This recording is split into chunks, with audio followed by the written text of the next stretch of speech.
Welcome. Theodore Payne Foundation's Wildflower Hotline is made possible by donations and memberships. Please support the hotline today.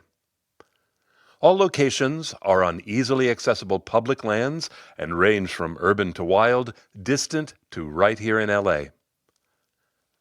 Let's focus this Mother's Day weekend report on places to visit with Mom, and let's start with our mothership garden at the Theodore Payne Foundation. Early spring wildflowers are slowly being superseded by late spring perennials at the Theodore Payne Foundation. In the demonstration garden, visitors are oohing and awing at the Matilaha poppies, known for their large white flowers and centers of yellow stamens, giving it the appearance of a fried egg, sunny side up.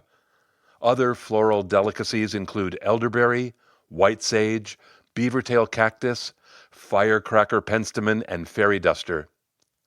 These SoCal beauties are joined by some even more southern neighbors, the Baja California nightshade, Baja California spurge, and Baja California bush sunflower.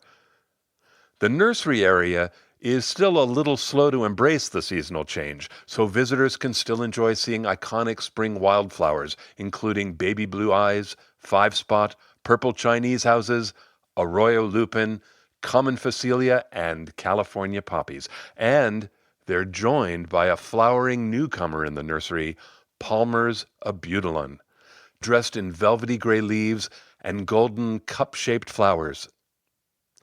Hiking up Wildflower Hill, your senses will quicken with mysterious sights and smells.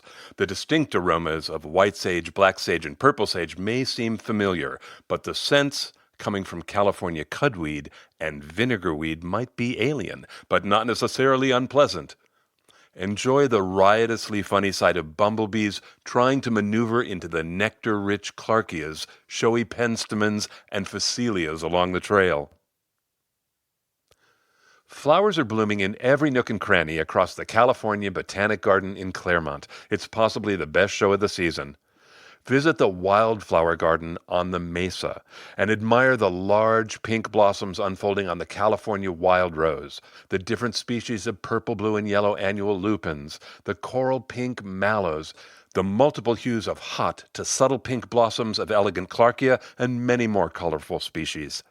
Keep following the Mesa path north as it dips into the California Communities section of the garden. There, you'll encounter a bit of a super bloom happening. Large, dramatic specimens of white sage, black sage, vivid blue-purple showy penstemon, and perennial lupins, grape soda lupin, and the silver lupin are in full bloom. Tree poppies are at their utmost best, dressed in bluish-green foliage and displaying large 2-inch yellow flowers like huge decorative buttons on a Sunday best frock. In the moist soil of the woodland area, a special treat is in store for visitors with the appearance of yellow seep monkeyflower and giant stream orchids.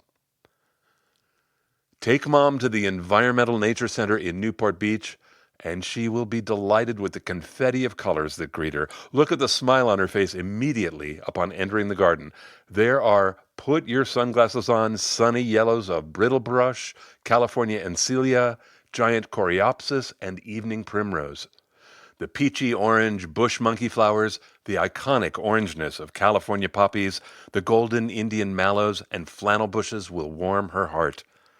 Vibrant magentas, purples, lavenders, and pinks hail from island bush mallow, hummingbird sage, fairy duster, pitcher sage, showy penstemon, California wild rose, and southern hedge nettle. Shades of blue can be seen in the cadre of fragrant sages in purple sage, black sage, and Munz's sage. Make sure to visit the pollinator garden to learn about and see the strange-looking flower of the Dutchman's pipevine, pollinated by fungus gnats trapped inside the flower. Lastly, Mom will be impressed by the showy spikes of flowers of the California buckeye found in the Oak Woodland Habitat Garden. That's it for this week. Happy Mother's Day. Visit the Wildflower Hotline website to see photos of and links to these and more wildflower sites. The next report will be available Friday, May 17th.